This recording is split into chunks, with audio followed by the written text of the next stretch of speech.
Alrighty, guys, let's go ahead and check out Chelsea next. So Chelsea, I know she was here last a little while ago, and we got you pulled up now, Chelsea. You're very welcome, Elizabeth. Thank you. So let's check it out for Chelsea. A few of the things here. First thing first, I think you should get a logo made for your shop. A logo is a nice little way to just have a little bit more trust and credibility. And it looks like you already have a logo over here on your personal profile. So my recommendation is to use your actual name on your profile right here, because it just makes it a little bit easier for people to know, like, hey, this is a real person. They really they actually built this product and so on. It's a personal opinion. It's a personal preference. If you want to put your shop name there, you can do that.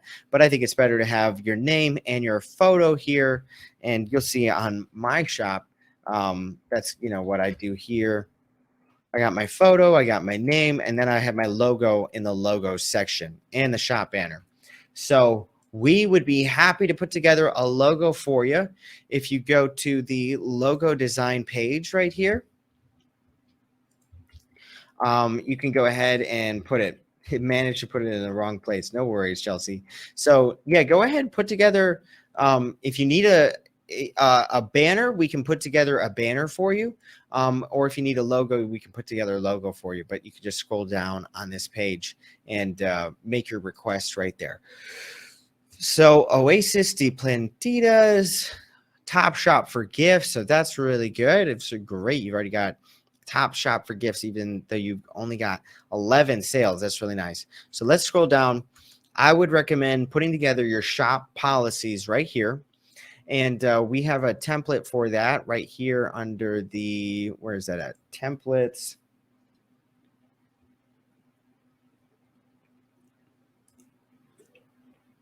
Fill in the blank shop policies. So let me pop in a link to that for you. I would recommend putting together your shop policies, especially on your shop. I don't know if you're just selling the planters. Okay. So you want to have policies like what happens if it gets damaged, what's the return policy, and Etsy wants to see that so they know you're going to take care of their customers. So I would recommend putting that together there. You've got some great reviews already, so that's wonderful. And this, I like. These people put together a little photo. You can even use that photo on your product. So that would be really nice to utilize as well. So let's go ahead and look at some of your items here. So the first thing I would recommend is the photos need to be cropped a little bit closer and they need to be a little bit clearer. Right now, this product is not really the hero of the photo. The background of the red bricks is kind of blending it in too much. And I would rather it be against a background that's going to make it a little bit easier to stand out. And this one, I feel, because the rope is kind of like a pink color, it kind of blends into the red brick a little too much. So maybe a white wall or something would make it stand out a little bit better. Now, I will say it is a difficult product to get a good photo of because it's so tall. So what do we do? How do we get our photo ideas? Guys, we just go over there and we look at what other people are doing. Okay, so let's check out this keyword, macrame plant hanger. And there we go. Okay, so this is clever. I like this. So looks like one of the ways people have managed to fit this very tall item into a photo is by putting 4 in a row. And that's one of the easiest little tricks for getting your products, your tall products, to fit into the thumbnail photo, is to just put multiple of them side by side, because then the width gets bigger and it fits your product a lot better. So I personally like that solution a lot. And you could even do, I know you're selling these ones one by one, but you could kind of, you could either sell multiple and then give them the different style options that they can go ahead and pick out. or you could even do the same one side by side. Now, another clever idea, these people took 4 separate photos and just stitched them together.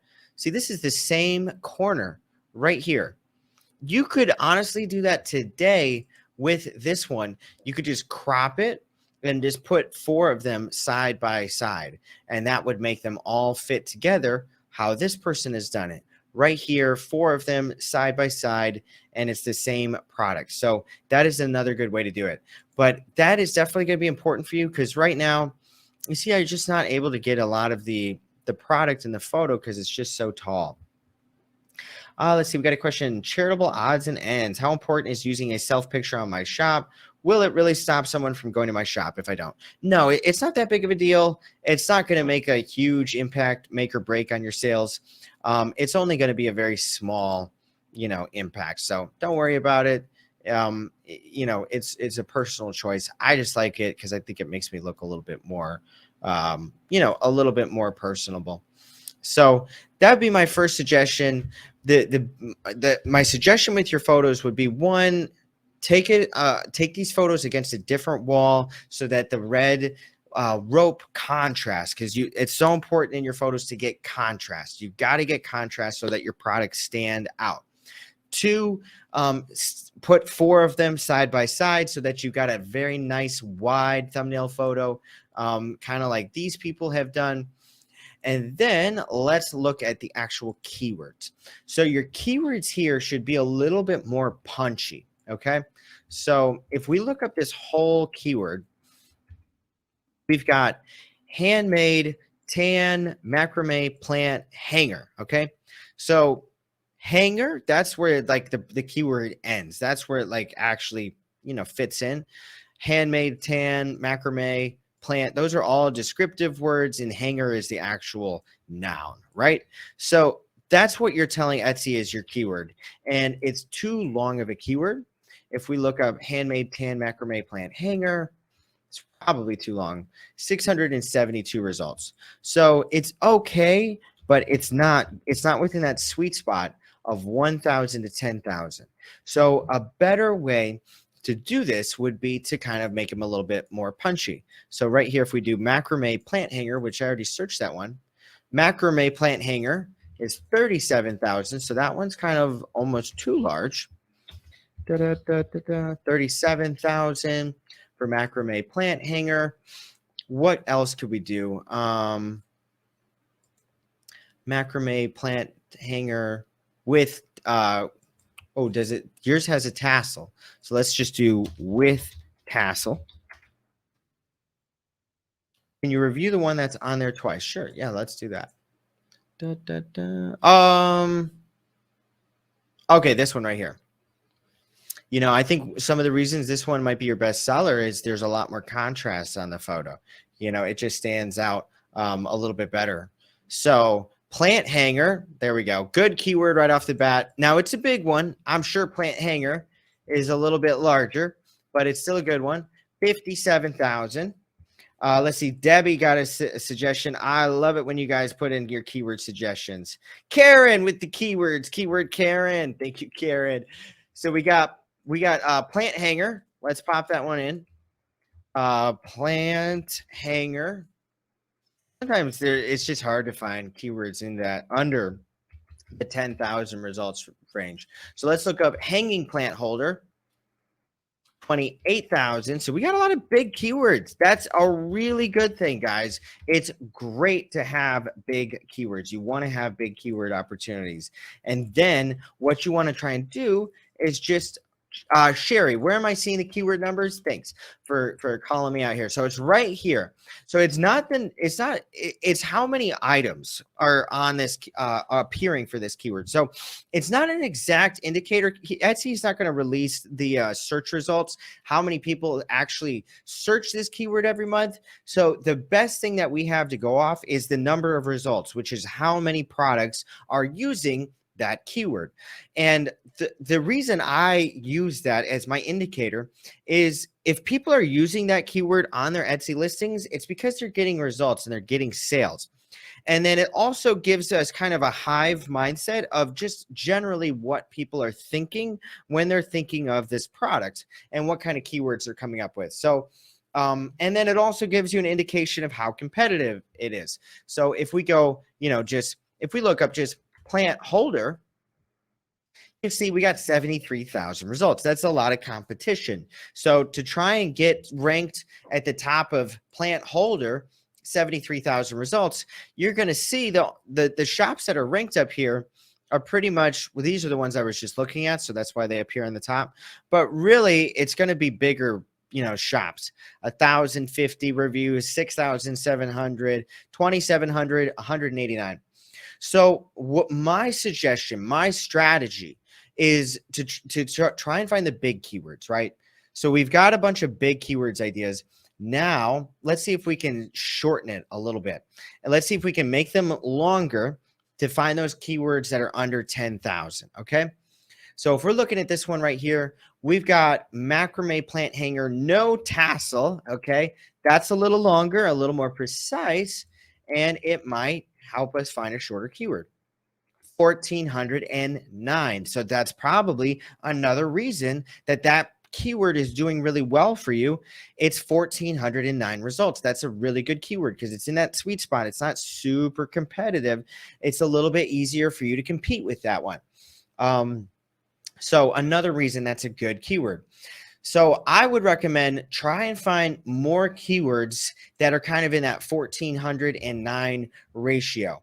And then a lot of times you can just make things a little longer. So we could try boho, hanging plant holder. That's 8,000, and that really well matches your product there. 8,430. So that's really good right there. Yeah. And so that's kind of what I would recommend. Let's see, macrame flower holder. Let's say jewels with the keywords over here. I love when you guys put the keywords together for me. It makes my life so much easier. And it's fun. Everybody gets to learn a little bit. Boom, knockout keyword, Jewel. Thank you for that suggestion there. So look at how just changing the words up a little bit. And we went from plant holder to flower holder. And now we've got another golden keyword, another perfect sweet spot keyword with 4,115 results. So let's get back on over to it. My recommendations for you, Chelsea, would be try to find a few more keywords. And on like this product right here, if this is your bestseller, you don't need to mess with this one. Leave your bestsellers alone. Don't change them. What you can do if you want to change the keywords on a bestseller is make a copy of the listing and then change the keywords on the new one. So for this product right here, my suggestion, instead of starting with a keyword like plant hanger that's got 57,000 results, because that's a pretty steep amount of competition, I would make my first keyword. We've got Matt. Where was the one with no tassel? Because we searched that one out. How many? There we go. I would make that my first keyword. Macrame plant hanger, no tassel, 1,409 results. That's a great keyword. I would make that the number one keyword on that one.